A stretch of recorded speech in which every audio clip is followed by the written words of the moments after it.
However, the very next day, the administration rescinded that cooperation agreement.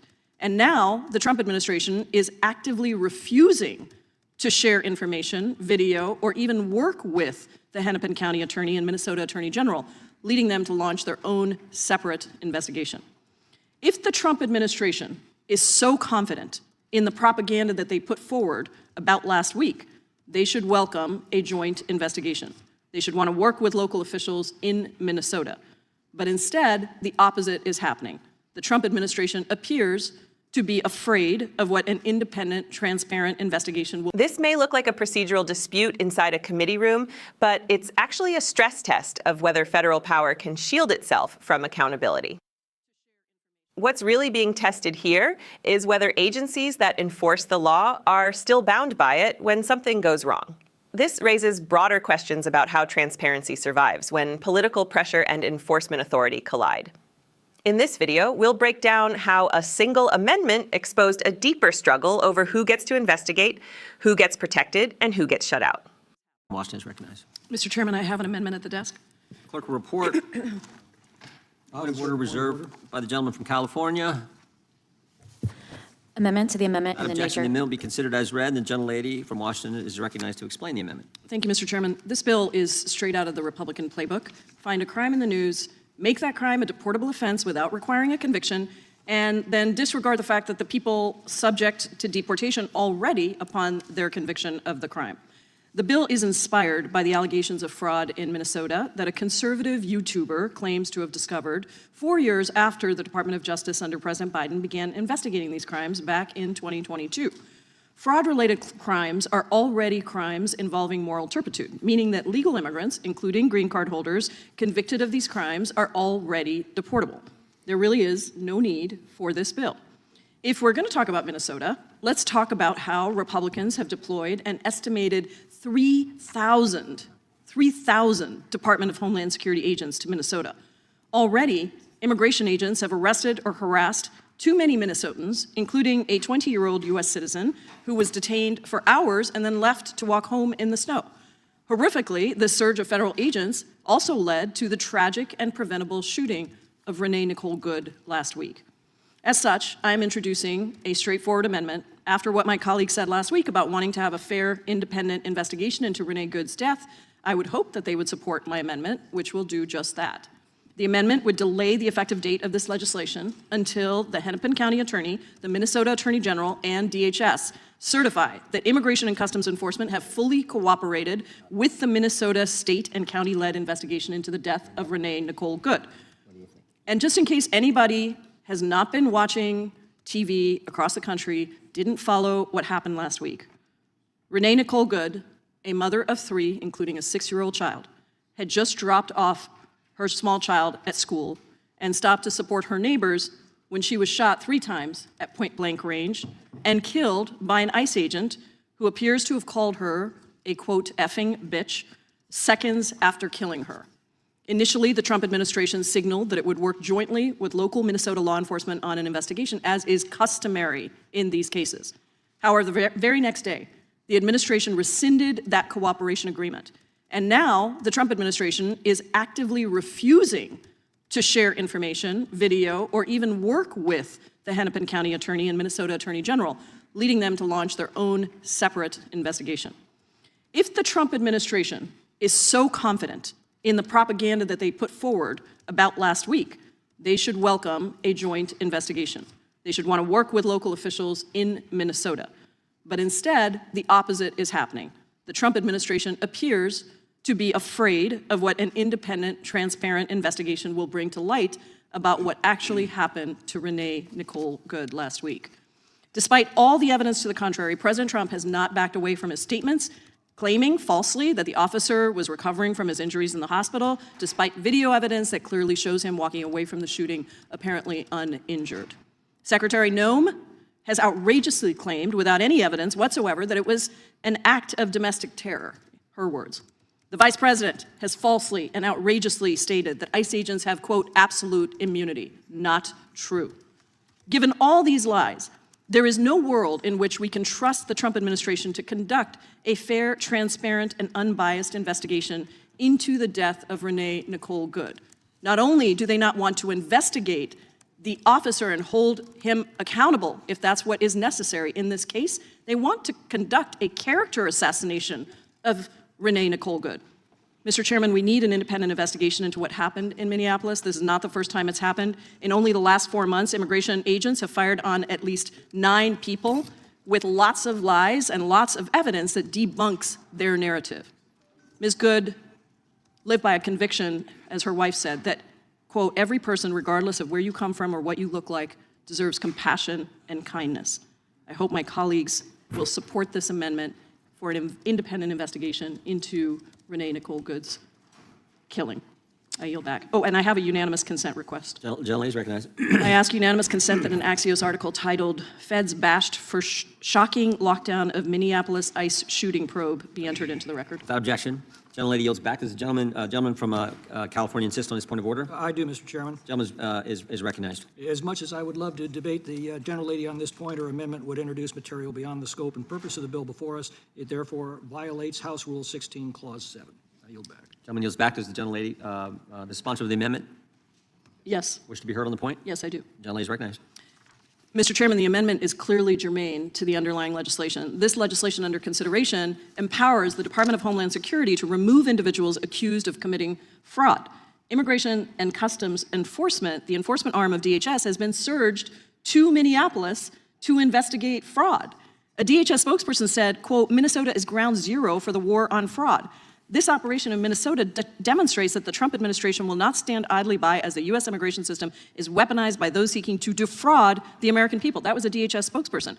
Renee Nicole Good was killed by an ICE agent as a direct result of that operation. So if we're going to give DHS additional authority to deport more people for fraud without the due process requiring a conviction, then we should at least ensure that we are cooperating with local law enforcement in the investigation of a death of a U.S. citizen and mother of 3 stemming from their current fraud-related mission. So this amendment does that. It is directly connected to the underlying legislation, and I'm not sure what my colleagues on the other side of the aisle are afraid of. If they want to vote against the amendment, then certainly go ahead and do that. That's your right. I would hope that that's not the case, but that certainly is your right. But to dismiss it as non-germane simply because they don't want to ensure accountability for Renee Nicole Good's death is simply wrong. So many of my colleagues on the other side last week when we were talking about this whole situation called for an independent investigation into the shooting. Well, here's your chance. Here's your chance to ensure that that happens, directly related to the underlying legislation. I ask that we have a vote on this amendment. The gentlelady yields back. I have no problem voting against the amendment. This was close. We're just trying to follow the rules. And so the gentlewoman's amendment does not satisfy the subject matter and fundamental purposes test. House Rule 16, Clause 7, therefore is not germane and is out of order. Who seeks recognition? I asked for a recorded. Go ahead. We'd like to appeal. In the final moments of this hearing, we watched Representative Pramila Jayapal stand on the House floor and demand what should never be controversial in a constitutional republic: transparency, cooperation, and an independent accounting of what happened in Minneapolis.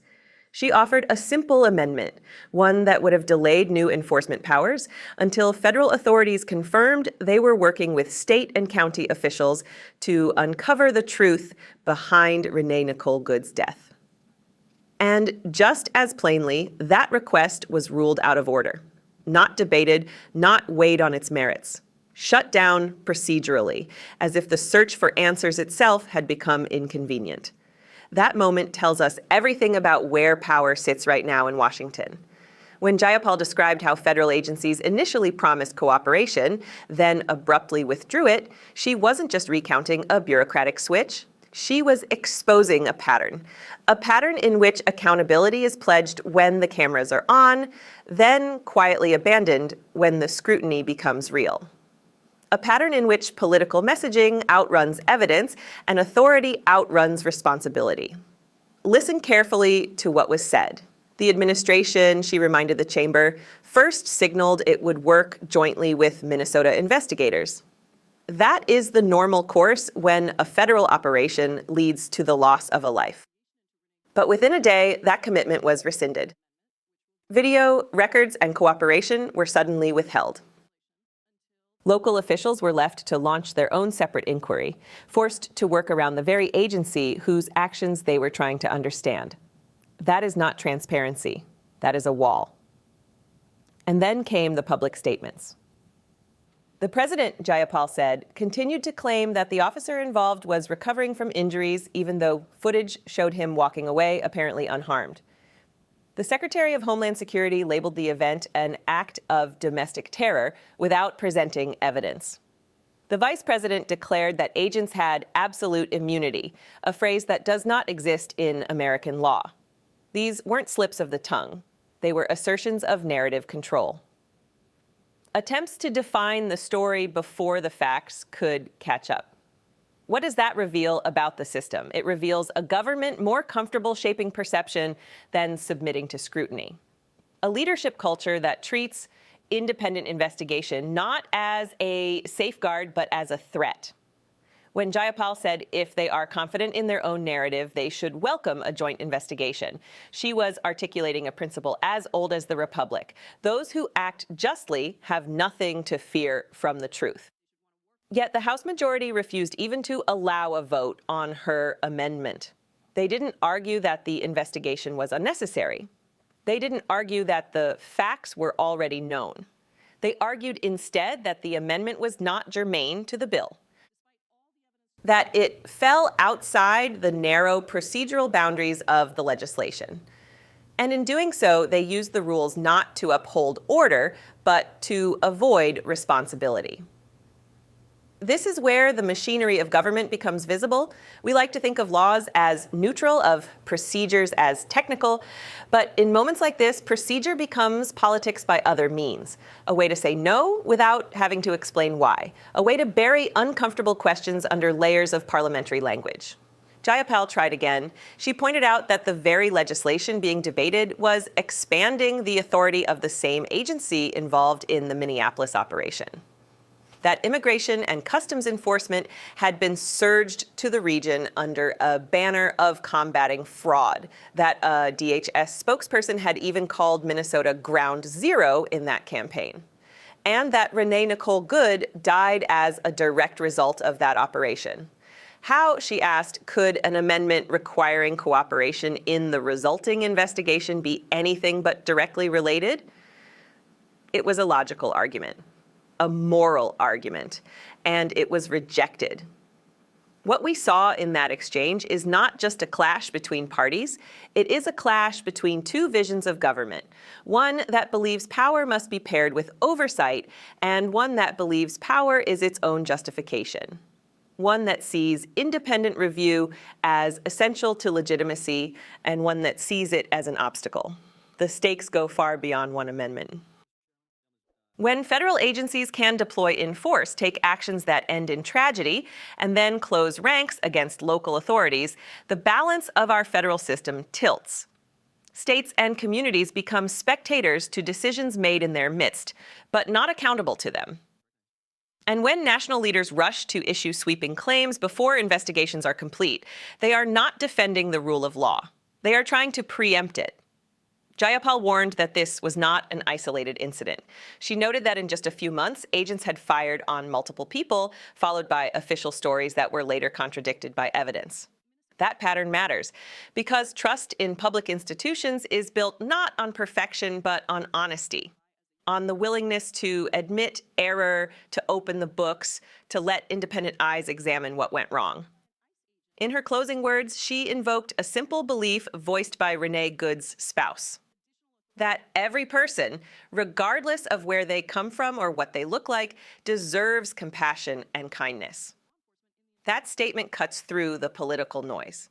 It reminds us that behind every policy, every operation, every press release, there are human beings whose lives are shaped by these decisions.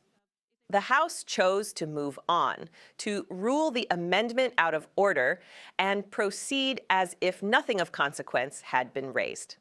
But the questions remain. Why was cooperation withdrawn? Why were claims made that did not match the available footage? Why is there such resistance to an independent review? These are not partisan questions. They are democratic ones.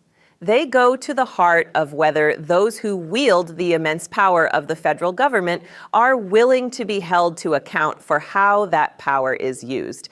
In moments like this, history is written not only by what laws are passed, but by what truths are pursued or avoided. A government that fears investigation is a government that has lost confidence in its own legitimacy. A system that prioritizes narrative over evidence is a system drifting away from the principles it claims to defend. The scene we witnessed today was quiet, procedural, almost routine, but its implications are anything but. It was a test of whether the American system still believes that no one, no matter how powerful, is above scrutiny. And for now, that test was deferred. The responsibility to demand better does not end when the gavel falls. It belongs to all of us who believe that justice is not a slogan, but a process. That accountability is not optional, and that truth, however inconvenient, is the foundation of a free society. If you want to keep shining light on moments like this, to keep questioning the stories we are told and the power behind them, stay with us. Subscribe to Liberty Report USA. Support our work to expose the truth.